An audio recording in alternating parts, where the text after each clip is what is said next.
Alright, here I am at the Lieth Street and Western Road railroad crossing in Flint, Michigan. Now, I decided to come on down here and do another updated retour of this crossing because quite a few things have changed when I was last down here too.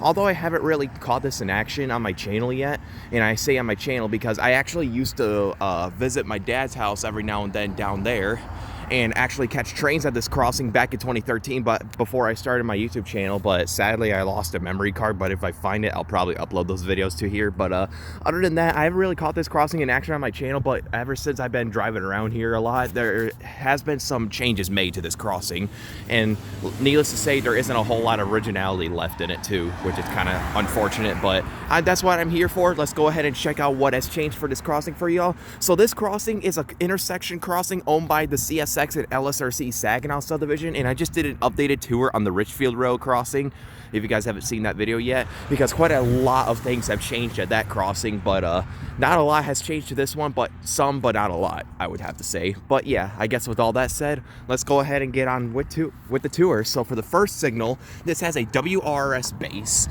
and here's the emergency information. The dot number for this crossing, and the dot number is 232-364R. And there's an old C&O dot tag up here too, as you can see, with the same dot number. You know, pretty tore up. It's in pretty rough shape. But yeah, and then for the gate mechanism, this has a GRS/WRS Model 10 gate mechanism, rebranded. This is the only original gate mechanism that still remains here, in which I'll explain in a moment. Oh yeah, and then for the lights, this has two pairs of Safetran 12x24-inch incandescent lights, all sitting on a Safetran light bracket. You know, even though these are original here.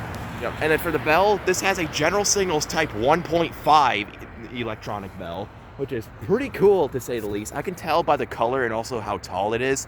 Yeah, and I think Richfield Road had one of those, or like a Type 2 that was painted darker in color. But yeah, from what I remember, this is a Type 1.5. And this gate mechanism / crossing owns but yeah, this gate has some NEG incandescent gate lights and a wing guard, as you can see for this. Oh yeah, that was the first signal. Let's go ahead and go over to the second signal, which is pointing towards Lieth Street, because that crossing that I just toured there is pointing towards Western, and you can see somebody put a watermelon on the tracks. Yeah, that's pretty funny. But yeah, let's go ahead and go over to the next signal. See, nobody coming. There's a traffic light. But yeah, so here's the next signal, which is, I'd say, somewhat similar to the first. This one has another WRS base. And here's the emergency information, the dot number once again. And then for the gate mechanism, this has a Western Hayes gate mechanism. Now, I guess this has been replaced by a few years back, because back when this signal still had its original gate mechanism, the gate kept on touching the power line, causing it to malfunction and sag a lot. So in order to cope with that, they fixed it a couple of times, but it kept on doing it over and over again, so they had to replace the gate mechanism. And I did see it malfunction one time. I should have taken a video of it, but I didn't. But yeah, and this crossing also holds some NEG LED gate lights, I think, and a wing guard, which is bent to the side. But yeah, and for the lights, this has two more pairs of Safetran 12x24-inch incandescent lights sitting on a Safetran light bracket, I believe. Yep. And for the bell, this has another General Signals Type 1.5 electronic bell, which is pretty neat. But yeah, I guess with that said, let's go ahead and go over to the next signals. Now, also another thing worth noting.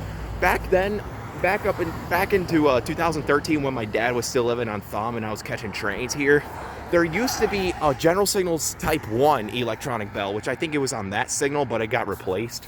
Or maybe it was on that signal and which got replaced, which I will go over here and show you guys the biggest change to this crossing.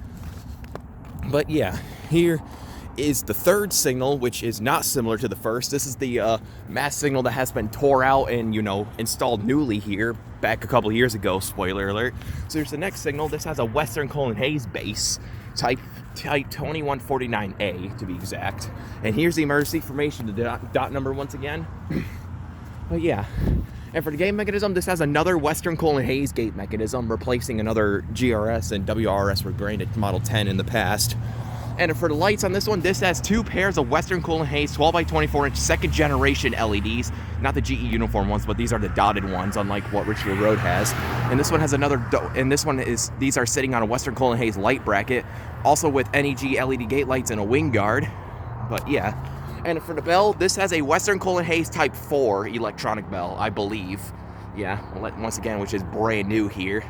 But yeah, this signal right here used to look like the rest of these, like that, but I think a car or something knocked it down, or they finally decided to replace it because it kept malfunctioning. So they sadly ripped out the old signal from the ground and placed this new Western Coal and Hayes setup right here. And also right next to it is an old WRS box powering something. I'm not totally sure. But yeah, that was the third signal. Let's go ahead and move on to the fourth and final signal, which I guess is one of the other oddballs of this crossing out of all four signals in this intersection. But yeah, let's go ahead and wait for some cars to cross. But yeah, for the final signal, which is similar to the other two, but not quite, I would have to say. This one has another WRS base. And here's the emergency formation, the dot number once again. And this one also has another C&O, old C&O dot tag on the side, as you can see. But yeah, and the gate mechanism for this one, this has another Western Coal and Hayes gate mechanism. So yeah, these other three Model 10s got replaced by Western Coal and Hayes gate mechanisms in the past. And as you can see, that Model 10 over there is the only original gate mechanism that remains. But and this one features some more NEG LED gate lights in a wing guard. But yeah. And for the lights, this has two more pairs of Safetran 12 by 24 inch incandescent lights sitting on a Safetran light bracket. But yeah, pretty neat to see all the original lights still remain. And for the bell, this has an NEG electronic bell. Now I'm pretty sure this bell replaced the General Signals Type 1 in the past, or maybe it was this signal over here. The original mass signal that used to be here had a General Signals Type 1 before it got tore out and replaced completely, but I'm not totally sure.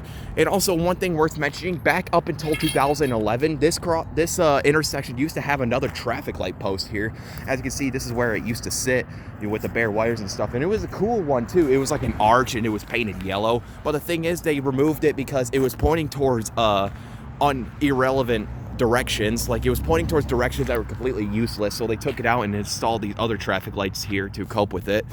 But yeah, this right here was the updated tour of the Lieth Street and Western Road crossing in Flint, Michigan. And yeah, and over here is the relay case, which is a WABCO relay case, which is pretty cool. Yeah, and I think the WABCO badges are in front of the doors, but I'll go ahead and cross the street to show y'all. So let's go ahead and do that.